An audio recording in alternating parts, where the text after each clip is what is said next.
ಗಾಯನ ಮಾಡೋದ್ರ ಮೂಲಕ ಪ್ರಾರಂಭ ಮಾಡಬೇಕು ಅಂತ ವಿನಂತಿಯನ್ನ ಮಾಡ್ತೇನೆ. ಮಾತರಂ ಶುಭ್ರ ಜ್ಯೋತ್ಸ್ನಾ ಪುಲಕಿತಯಾಂ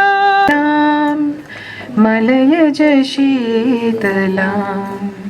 जिंदाबाद बीजेपी जिंदाबाद. भारत माता की जय. भारत माता की जय.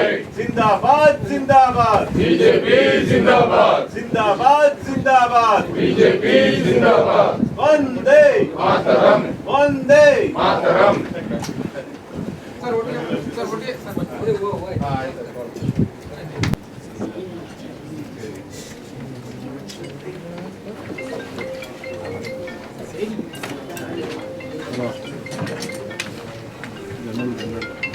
ಸಂಘಟನಾ ಪ್ರಧಾನ ಕಾರ್ಯದರ್ಶಿಗಳಾದ ರಾಜೇಶ್ ಜಿ ಅವರಿದ್ದಾರೆ, ಅವ್ರಿಗೂ ಕೂಡ ಸ್ವಾಗತವನ್ನು ಕೊಡ್ತೀನಿ. ನೆರೆದಿರುವಂಥ ರಾಜ್ಯದ ಎಲ್ಲ ಹಿರಿಯ ಉಪಾಧ್ಯಕ್ಷರುಗಳಿಗೆ ಈ ಕಾರ್ಯಕ್ರಮಕ್ಕೆ ಸ್ವಾಗತವನ್ನು ಕೊಡ್ತೀನಿ. ಅದೇ ರೀತಿ ಪ್ರಧಾನ ಕಾರ್ಯದರ್ಶಿಗಳಿಗೂ ಕೂಡ ಈ ಸಭೆಗೆ ಸ್ವಾಗತವನ್ನು ಕೊಡ್ತೀನಿ.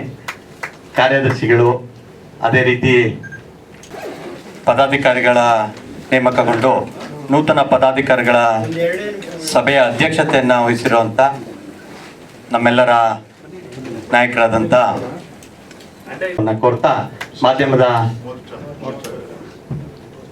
ಸ್ನೇಹಿತರಿಗೂ ಕೂಡ ಸ್ವಾಗತವನ್ನು ಕೋರ್ತಾ, ವಿಶೇಷವಾಗಿ 7 ಮೋರ್ಚಾಗಳ ರಾಜ್ಯದ ಅಧ್ಯಕ್ಷರು ಬಂದಿದ್ದಾರೆ, ಅವ್ರಿಗೂ ಕೂಡ ಸ್ವಾಗತವನ್ನು ಕೋರ್ತಾ ಈ ಕಾರ್ಯಕ್ರಮವನ್ನು ಯಶಸ್ವಿಯಾಗಿ ನಡೆಸ್ಕೊಡ್ಬೇಕು ಅಂತ ರಾಜ್ಯಾಧ್ಯಕ್ಷರಲ್ಲಿ ವಿನಂತಿಯನ್ನ ಮಾಡ್ತಾ ನನ್ನ ಮಾತಿಗೆ ವಿರಾಮ. ಪದಾಧಿಕಾರಿಗಳ ಮೊಟ್ಟ ಮೊದಲನೆಯ ಸಭೆ ನಮ್ಮ ಜೊತೆಯಲ್ಲಿ ಇವತ್ತು ರಾಜ್ಯ ಸಂಘಟನಾ ಪ್ರಧಾನ ಕಾರ್ಯದರ್ಶಿಗಳಾಗ್ತಕ್ಕಂಥ ರಾಜೇಶ್ ಜಿ ಅವರು, ಪಕ್ಷದ ಎಲ್ಲ ಉಪಾಧ್ಯಕ್ಷರು, ಪ್ರಧಾನ ಕಾರ್ಯದರ್ಶಿಗಳು, ಕಾರ್ಯದರ್ಶಿಗಳು, ಮೋರ್ಚಾದ ಎಲ್ಲ ಅಧ್ಯಕ್ಷರು ಕೂಡ ನಾವು ಈ ಮೊದಲ ಸಭೆಯನ್ನು ನಾವೆಲ್ಲರೂ ಕೂಡ ಭಾಗವಹಿಸಿದ್ದೇವೆ. ಈ ಸಂದರ್ಭದಲ್ಲಿ ಪತ್ರಿಕಾ ಹಾಗೂ ಮಾಧ್ಯಮದ ಸ್ನೇಹಿತರಿಗೆ ಮತ್ತೊಮ್ಮೆ ಸ್ವಾಗತವನ್ನ ಕೋರ್ತಾ, ಒಂದು ಮಹತ್ತರವಾಗಿರ್ತಕ್ಕಂಥ ಕಾಲಘಟ್ಟ ಏನಪ್ಪಾ ಅಂತ ಹೇಳಿದ್ರೆ, ಇಷ್ಟು ದಿನ ನಾವೆಲ್ಲರೂ ಕೂಡ ಭಾಷಣ ಮಾಡ್ತಾ ಇದ್ವಿ ಅನೇಕ ಚುನಾವಣೆಗಳಲ್ಲಿ ಮತ್ತು ಬೇರೆ ಬೇರೆ ಸಂದರ್ಭದಲ್ಲಿ. ಸ್ವಾತಂತ್ರ್ಯ ಬಂದ ನಂತರ ಕಾಂಗ್ರೆಸ್ಸೇತರ ಪಕ್ಷಕ್ಕೆ ಕೇಂದ್ರದಲ್ಲಿ ಅಧಿಕಾರಕ್ಕೆ ಬಂದಿರತಕ್ಕಂಥ 2ನೇ ಬಾರಿಗೆ ನಿರಂತರವಾಗಿ ಕೇಂದ್ರದಲ್ಲಿ ಆಡಳಿತಕ್ಕೆ ಬಂದಿರತಕ್ಕಂಥ ಸುಸಂದರ್ಭ. ಆದ್ರೆ ಇವತ್ತು ನೋಡಿ ನಮ್ಮ ಸೌಭಾಗ್ಯ, ಮುಂದಿನ ಲೋಕಸಭಾ ಚುನಾವಣೆಯಲ್ಲಿ ಕೇಂದ್ರದಲ್ಲಿ ಮತ್ತೊಮ್ಮೆ ಭಾರತೀಯ ಜನತಾ ಪಾರ್ಟಿ ಸರ್ಕಾರ ಬರ್ತಕ್ಕಂಥ ಒಂದು ಕಾಲಘಟ್ಟದಲ್ಲಿ ನಾವು ಇದ್ದೇವೆ. ನರೇಂದ್ರ ಮೋದಿಜಿಯವರು 3ನೇ ಬಾರಿಗೆ ದೇಶದ ಪ್ರಧಾನಮಂತ್ರಿ ಆಗ್ತಕ್ಕಂಥ ಸಂದರ್ಭದಲ್ಲಿ ನಾವು ಈ ಒಂದು ಜವಾಬ್ದಾರಿ ನಾವು ತೆಗೆದುಕೊಂಡಿದ್ದೇವೆ. ರಾಜಕೀಯ ಇತಿಹಾಸದಲ್ಲಿ ಸುವರ್ಣಾಕ್ಷರದಲ್ಲಿ ಬರೆದಿಡ್ತಕ್ಕಂಥ